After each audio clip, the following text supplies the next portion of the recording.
성부와 성자와 성령의 이름으로 아멘. 오 성령님, 제 마음에 오시어 당신의 힘으로 저의 마음을 참 하나님이신 당신께 이끄시고 놀라운 사랑으로 저를 받아 주소서. 저를 모든 악한 생각에서 보호하시며 어떤 고통도 가벼운 것으로 여길 수 있도록 당신이 지극히 너그러운 사랑으로 저를 뜨겁게 하시고 불타게 하소서.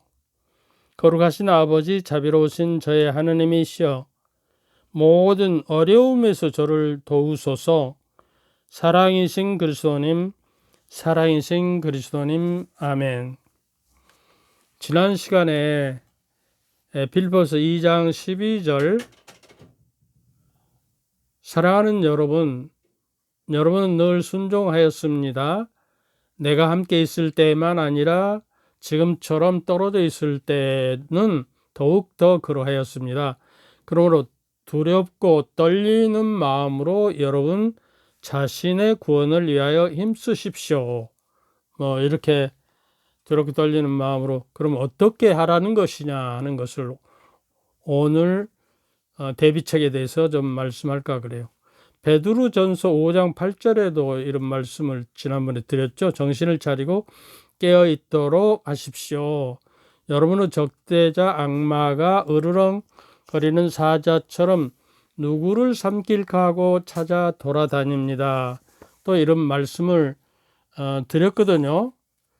그래서 오늘은 그 영적인 투쟁을 그러면 어떻게 하라는 거냐? 그 하느님께서 마련해 주신 무기로 우리가 이러한 것에 대처해서 으르렁거리는 사자처럼 누구를 삼켜 돌아다니는 악마를 대적하는 능력과 권능과 힘을 그럼 어디서 받을 것이냐 하는 것들을 오늘 좀 말씀을 드릴까 합니다. 사실상 우리 신앙이 그 묵시록 3장 15절에 말씀하시죠. 나는 네가 한 일을 안다. 너는 차지도 않고 뜨겁지도 않다. 네가 차든지 뜨겁든지 하면 좋으련만 네가 이렇게 미지근하여 뜨겁지도 않고 차지도 않으니 나는 너를 입에서 뱉어버리겠다. 이렇게 말씀하거든요. 여러분은 어디에 해당합니까? 뜨겁습니까? 찹니까? 미지근한 상태는 무관심한 상태고 하느님과의 관계가 단절되는 상태고 하느님과 친교가 전혀 없는 상태를 의미하는 것 아니겠어요? 그러니까 우리가 뜨거운 마음으로 항상 하느님께 내 마음이 향하고 있어야 합니다. 세상 것에만 향하고 있어서는 미지근한 상태가 되어버린다는 이야기. 그러니까 그 로마서 그 묵시록 그 3장 20절에 묵시록 3장 보라 내가 문 앞에 서서 너 두 문을 두드리고 있다. 누구든지 내 목소리를 듣고 문을 열며 나는 그의 집에 들어가 그와 함께 먹고 그 사람도 나와 함께 먹을 것이다 하고.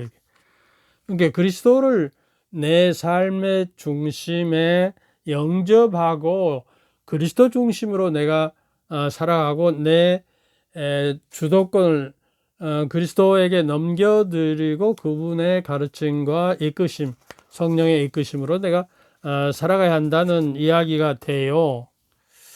미지근하지 않기 위해서 말이죠. 그런데 여러분들 잘 기억해 두세요. 에페소서 6장 10절부터 20절의 내용입니다. 하느님의 무기, 영적인 투쟁을 할 때 하느님의 무기는 그럼 뭐냐? 이걸로 어르렁거리며 사자처럼 돌아다니는 악마를 우리가 대적해서 싸우는데 이기려면 어떻게 하느냐? 굳세어지도록 여기서는 이제 전쟁용 무기에 대해서 이야기를 합니다. 들어보십시오. 주님 안에서 그분의 강한 힘을 받아 굳세어지십시오. 주님께서 힘을 받아야만 된다. 인간의 나약성 때문에 인간 내 중심으로 내 힘으로는 안 된다는 것이죠. 그러니까 악마의 관계에 맞설 수 있도록 하느님의 무기로 완전히 무장, 완전 무장. 우리의 전투 상대는 인간이 아니라 그 전에 공동 번역에는 살과 피를 상대한 것이 아니라 이렇게 돼 있어요. 인간적인 것이 아니라 나약한 인간적인 것이 아니라 권세와 권력들과 이 어둠 세계의 지배자들과 하늘에 있는 악령들입니다. 하늘에 있는 악령들이 있다는 것이에요. 권력을 가지고 권세를 가지고 말이죠. 어둠의 세계에. 그러므로 악한 날에 그들에게 대항할 수 있도록, 그리고 모든 채비를 마치고서 그들에게 맞설 수 있도록 하느님의 무기로 완전한 무장을 하십시오. 그럼 어떻게 해야 하느냐? 잘 들어보세요.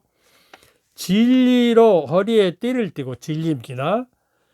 의로움의 갑옷을 입고, 정의롭고 의로운 갑옷을 마치 옛날 장수들이 입었던 그 갑옷처럼 갑옷을 입고 굳건히 서십시오. 굳건히 서십시오.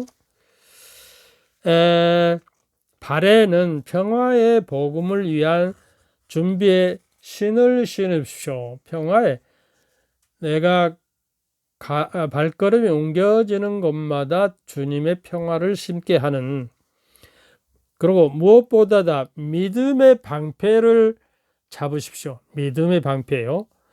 여러분은 악한 자가 쏘는 불화살을 그 방패로 막아서 끌 수 있습니다. 믿음의 방패가요 말이죠. 그리고 구원의 투구를 받아 쓰고 성령의 칼을 받아 쥐십시오. 성령의 칼은 하느님의 말씀입니다. 그래요. 하느님의 말씀입니다. 성령의 칼이 히브리서 12장 4장 12절에 보면 하느님의 말씀은 살아있고 어떤 쌍날칼보다도 날카롭다고 그랬어요. 하느님의 말씀을 그 칼에 비합니다. 우리가 전쟁터에서 칼을 잊어버리면 죽은 목숨이죠. 그러니까 하느님의 말씀이라는 칼을 우리가 지니고 있어야 하고, 하는 말씀 안에 머물러 있어야 한다는 거예요. 최종적으로 우리가 악마를 싸워서 이기려면은 그렇게 할 수 있도록 인내를 다하고 모든 성도들을 위하여 간구하며 깨어 있으십시오. 그리고 내가 입을 열면 말씀이 주어져 복음의 신비를 담대히 알릴 수 있도록 나를 위해서도 간구해 주십시오. 이 복음을 전하는 시절인 내가 비록 사슬에 매어 있어도 말을 할 때에 이 복음에 힘입어 담대할 수 있도록 말입니다. 사도 바울은 감옥에 갇혀 있으면서도 이러한 것을 우리에게 처방해 주신 거예요. 그러니까 그래서 영적 투쟁, 무력 경쟁에서 밀리지 않도록 우리가 지금 남한하고 북한하고 무력 그 경쟁의 무기에 서로 밀리지 않도록 준비를 하고 그렇잖아요. 이게 그 문제가 됩니다. 그래, 영적 투쟁에서도 전쟁 용어를 사용하는데 주님 안에서 굳세어지기를 경고하면서 하늘의 무기로 무장하라고 그래요. 구약성서의 표상을 원형하는 거예요. 구약성서에 이렇게 나와요. 하늘의 무기. 이사야서 11장 4절부터 5절에 보면 힘없는 이들을 정의로 재판하고 이 땅에 가련한 이들을 정당하게 심판하라. 그는 자기 입에서 나오는 막대로 무리배를 내리치시고 자기 입술에서 나오는 바람으로 악인을 죽이리라.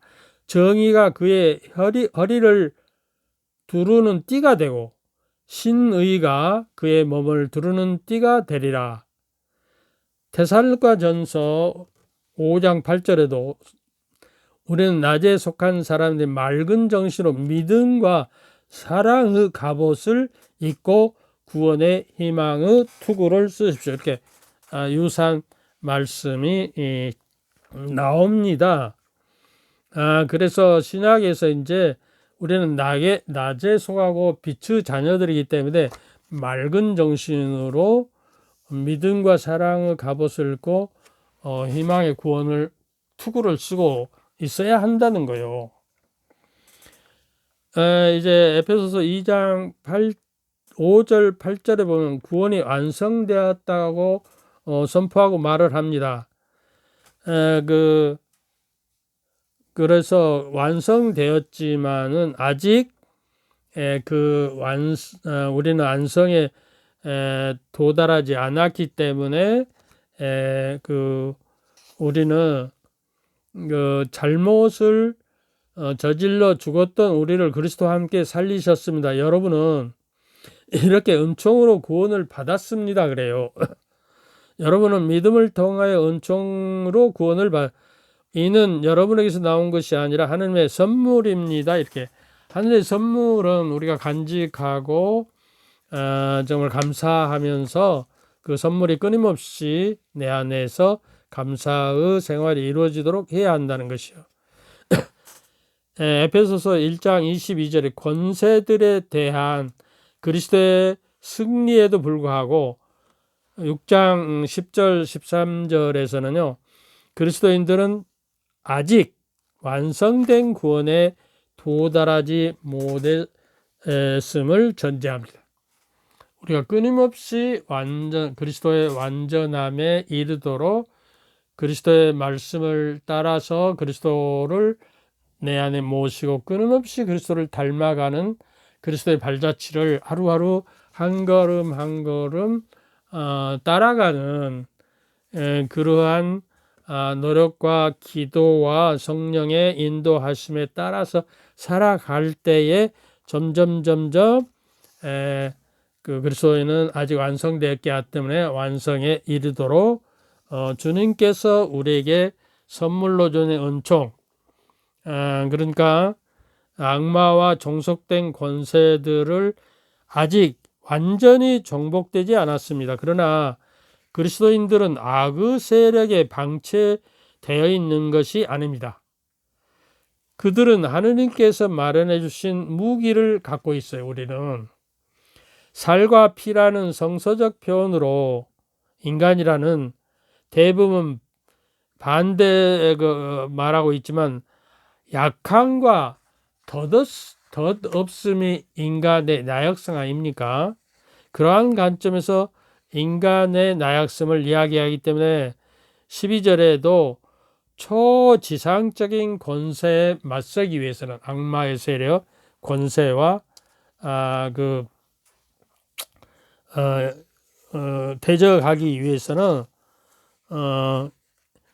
악한 영들은 고대 근동 사람들을 표상에 의하며 천체들과 그들을 통해 우주를 지배하는 영적 존재를 뜻한다고 이렇게 말하고 있어요. 그들은 지상과 하늘의 처소인 하늘 또는 공중에 사는데 부분적으로는 바오로가 갈라디아서에서 말씀하신 것처럼 갈라디아서 4장 3절에서 세상의 원소와 같은 뜻입니다. 이렇게 이야기합니다. 세상의 원소. 그들은 하늘로부터 떨어져 나가 인간들을 죄 중에 억압하려고 했습니다. 에베소 2장 2절의 말씀. 그러나 그리스도께서 사람들을 노예살이에서 해방시키셨고 1장 21절의 말은 골로새서 1장 21절도 말씀을 참고하십시오. 그리스도인들은 이제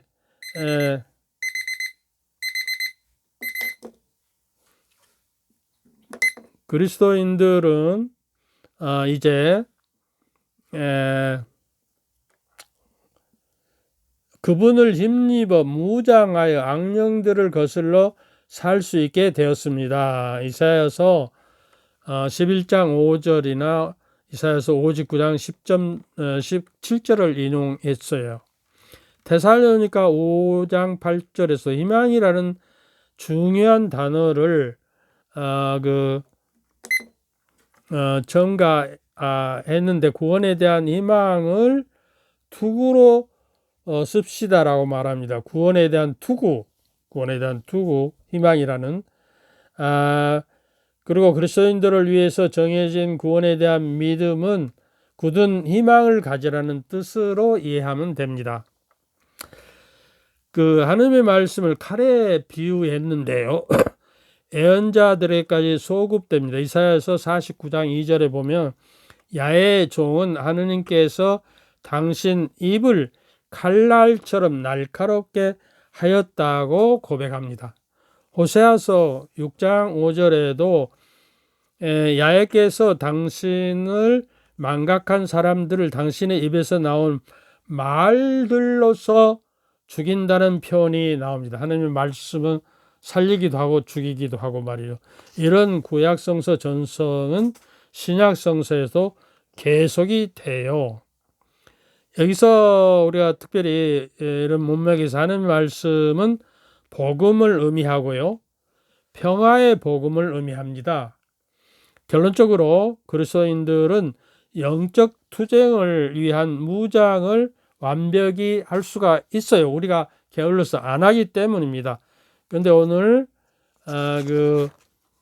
에베소서 6장 10절부터 20절에 나오는 무기들의 명칭은 뭐냐 그러면 첫째로 진리, 정의, 평화, 믿음, 하늘의 말씀, 그리고 기도 6가지를 악마를 대적하는 하나님께 주신 완전한 무기, 영적 투쟁을 이걸로서 벌리도록 하는가. 우리가 과연 진리와 정의와 평화와 믿음과 하나님의 말씀 그리고 기도, 한국이 기도함으로써 이걸 대적할 수 있으니까 이 6가지를 확신히 우리 몸에 지니고 있어야 하고 영적 투쟁의 무기로 우리가 삼고 있어야 한다 하는 것을 말씀드립니다. 여기까지 하고 강복 드리죠. 강복 드릴 때는 여러분들이 마음을 다소곳이 정리하고 강복을 받으시기 바랍니다. 주께서 저희와 함께 또한 사제들의 영과 함께 전능하신 천주 성부와 성자와 성령께서는 여러분과 여러분 가족 모두에게 축복을 내리시어 길이 머물게 하소서. 아멘. 감사합니다.